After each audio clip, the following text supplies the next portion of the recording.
주님께서 여러분과 함께 또한 사제의 영과 함께 마르코가 전한 거룩한 복음입니다. 주님 영광 받으소서. 그때 예수님께서 호숫가에서 가르치기 시작하셨다. 너무 많은 군중이 모여들어 그분께서는 호수에 있는 배에 올라앉으시고 군중은 모두 호숫가 무태 그대로 있었다.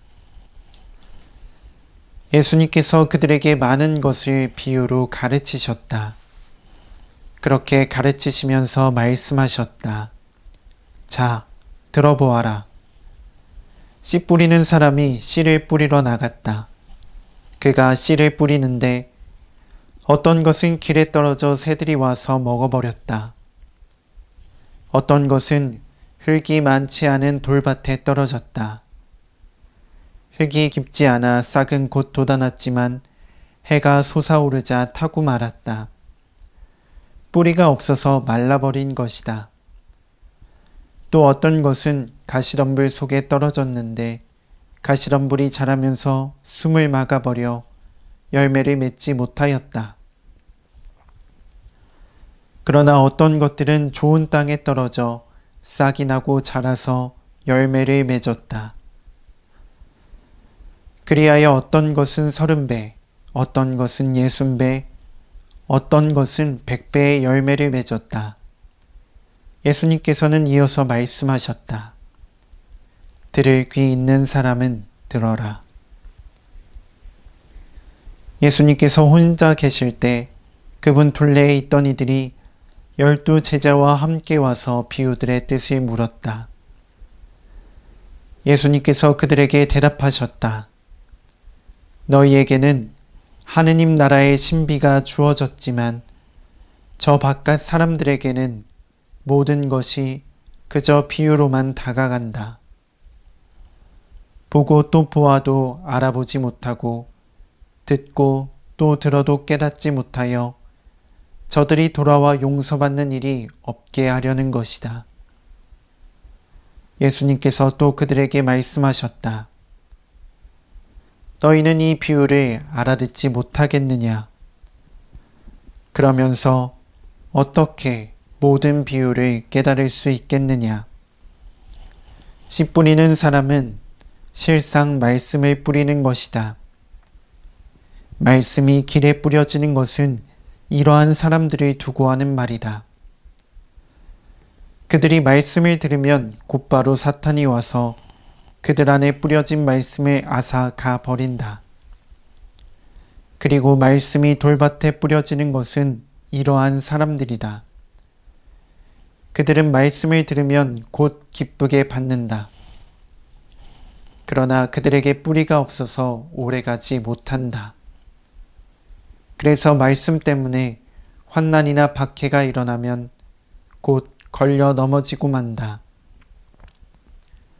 말씀이 가시덤불 속에 뿌려지는 것은 또 다른 사람들이다. 이들은 말씀을 듣기는 하지만 세상 걱정과 재물의 유혹과 그 밖에 여러 가지 욕심이 들어가 그 말씀의 숨을 막아버려 열매를 맺지 못한다. 그러나 말씀이 좋은 땅에 뿌려진 것은 이러한 사람들이다.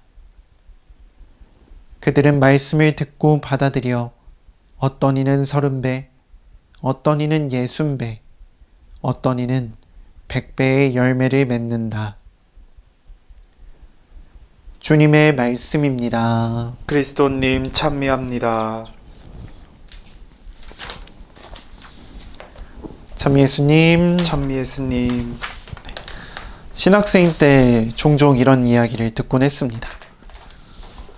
묵상 시간은 성찰 시간이 아니야. 예수님을 바라보고 예수님을 알아가는 시간인데 나의 부족함과 잘못만을 바라본다면 초점을 잘못 맞춘 것은 아닐까? 이런 식의 어떤 교수 신부님들, 지도 신부님들의 말씀을 저는 종종 듣고는 했는데 오늘 복음을 예로 한번 들어봅시다. 어떤 이들은 왠지 모르게 자신이 가시밭 혹은 돌밭에 떨어진 씨앗과도 같다고 느낄지 모릅니다.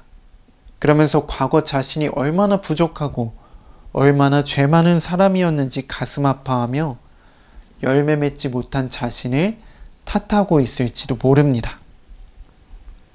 그러나 또 다른 이들은 복음을 묵상하며 희망을 발견하기도 합니다. 지난날 나의 마음은 돌밭, 가시밭과 같았지만 그래, 하느님의 신비가 내 안에 있으니 나도 이제는 열매를 맺을 수 있을 거야. 내가 회개하고 그분께 더 가까이 다가간다면 나도 100배의 열매를 얻을 수 있을 거야. 라고 희망을 발견하면서 굳은 다짐을 할지도 모르겠습니다. 무엇이 우리에게 더 도움이 되는가 묻는다면 당연히 후자일 것입니다. 복음 선포를 통해 예수님이 원하신 것은 무엇이겠습니까? 복음 선포를 통해 사람들이 죄책감을 갖고 위축되어 살아가길 원하셨을지, 아니면 희망을 갖고 하느님 나라로 향하길 원하셨을지 생각해 봅시다. 물론 성찰하는 것도 너무나 중요한 일이지만 우리가 복음을 묵상할 때, 복음을 우리 마음속에 담아갈 때는 예수님을 바라보는 것이 너무나 중요합니다. 갈라티아에서 나오듯이 우리는 세례를 통해 그리스도를 입은 사람들입니다. 그러니 충분히 30배, 60배, 100배의 열매를 맺을 수 있는 사람들인 것입니다. 하느님께서 인정해 주셨고 그렇게 살 수 있도록 도와주시는데 우리가 자신에 대한 희망을 버려서는 안 될 것입니다. 아주 작은 일에 성실한 사람은 큰 일에도 성실하다고 예수님께서 말씀하십니다. 우리가 일상에서 예수님의 말씀을 소중히 마음에 담고 일상에서 그분 말씀을 기꺼이 실천하려고 아주 조금이라도 노력해 본다면 우리는 많은 열매를 맺으며 기쁘게 살아갈 수 있을 것입니다. 프란치스코 교황님께서 그리스도는 살아계십니다 라는 자신의 권고에서 여러분은 하느님의 지금입니다 라고 말씀하십니다. 그분께서는 늘 우리에게 마음의 젊음을 불어넣어 주십니다.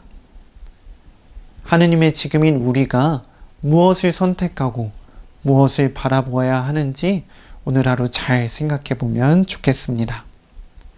일독서에 나오듯이 그분께서는 죄와 불의를 더 이상 기억하지 않으시고 이러한 것들이 용서된 곳에는 더 이상 죄 때문에 바치는 예물이 필요 없다고 말씀하십니다.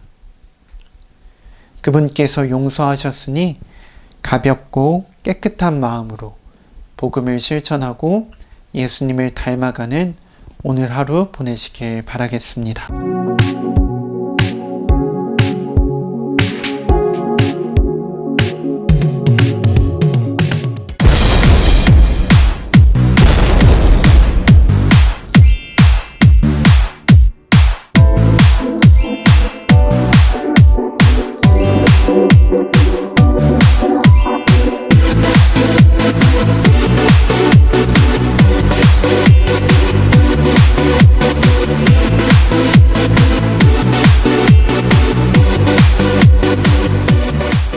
찬미 예수님, 1월 30일 저녁 7시 30분 다볼 사이버 찬양성당 찬양 트롯에 여러분을 초대합니다.